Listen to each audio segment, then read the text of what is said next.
Bem, a gente está aqui de volta com a Amazônia em Debate, hoje discutindo o reflexo de todas as manifestações que tomaram conta do Brasil e continuam tomando conta.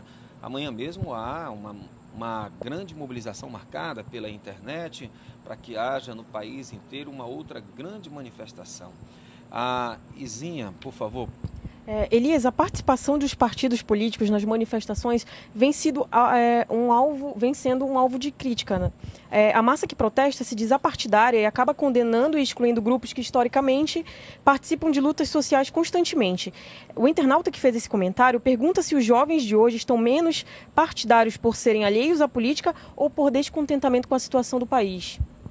Doutora Jussara Bom, Português. eu como não sou ligada a partido político nenhum, eu posso falar isso. Eu sou já fui professora de muitos jovens, dou aula na Faculdade de Direito há 17 anos. Eu posso dizer que há um descrédito muito grande, né, nos partidos políticos, nos políticos de modo geral. Então, eu acho que eles veem isso como uma intromissão no movimento que eles querem que seja o mais puro possível, que seja apartidário, que seja desvinculado de qualquer ideias assim preconcebidas e que eles venham combater o que é aí problema de todos, como a questão da mobilidade urbana, aqui no Amazonas, por exemplo, que não foi implementada a lei da mobilidade urbana. Então, como é que se quer fazer Copa do Mundo se não... Eu quero lhe dizer, doutor Jussara, por exemplo, eu era um entusiasta da Copa no Amazonas. Por quê? Porque quando a gente ganhou Manaus como sede da Copa, foi vendida a ideia de que o aeroporto Eduardo Gomes seria moderníssimo em todos os aspectos, que o porto de Manaus teria uma total revitalização e que nós teríamos planos de mobilidade urbana. E será que não foi por isso? Chegou agora a véspera e agora o que a gente vê? A pressa em concluir a arena e nada mais. E nada mais. Então, será que não foi por isso que o povo demorou a acordar? Porque uma pergunta que se faz é: por que não começou a reclamar antes de se gastar tantos milhões nesses estádios? Então, será que não é porque agora o povo começou a enxergar que não vai passar dos estádios? Em relação a reclamações, eu vou insistir. Tem uma dezena de grupos, comissões de apuração, de acompanhamento no Brasil todo denunciando as mazelas desse processo, da corrupção e da falta de diálogo dos gestores da Copa do Mundo no Brasil todo com a sociedade.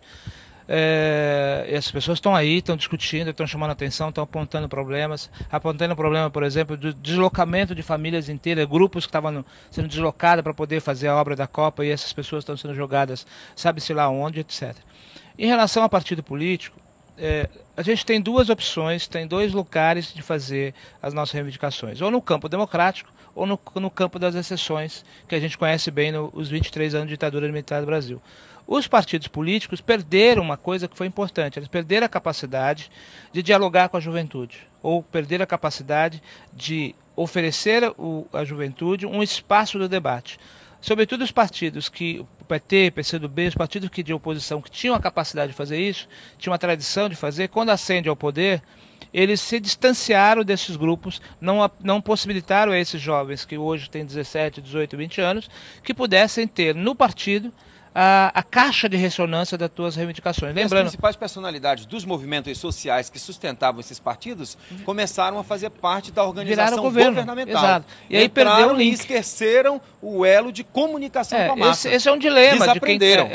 Na verdade, é um dilema da política. Quer dizer, ou eu sou governo, ou eu sou oposição. E aí eles não sabem, o papel do partido político deveria não se confundir com o governo. Sim, mas acontece que o partido político ele tem representatividade nos parlamentos, então, mas ele tem voz nos parlamentos. Então, como ele tem voz nos parlamentos e a população não tem, eles querem voz na rua. Exato. Agora, queria dizer a vocês que, lamentavelmente, o nosso tempo acabou. Deixar bem claro que é justo e necessário que a população vá à rua, que a população faça os seus manifestos de maneira ordeira, democrática. Agora, toda democracia, por pior que seja, ela não se constitui sem existência de partidos políticos pelo voto universal e pela representatividade.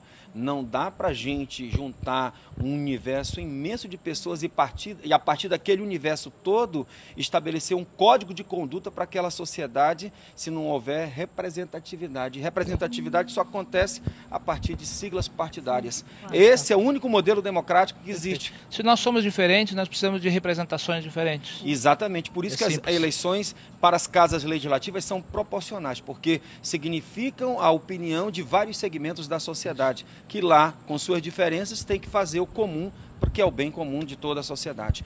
Eu sou o Elias Emanuel, a Amazônia em Debate vai ficando por aqui. Muito obrigado aos nossos convidados. Boa noite, até a próxima terça-feira. Boa noite. Boa noite. Infelizmente acabou o dia. No Momento Amazônia desta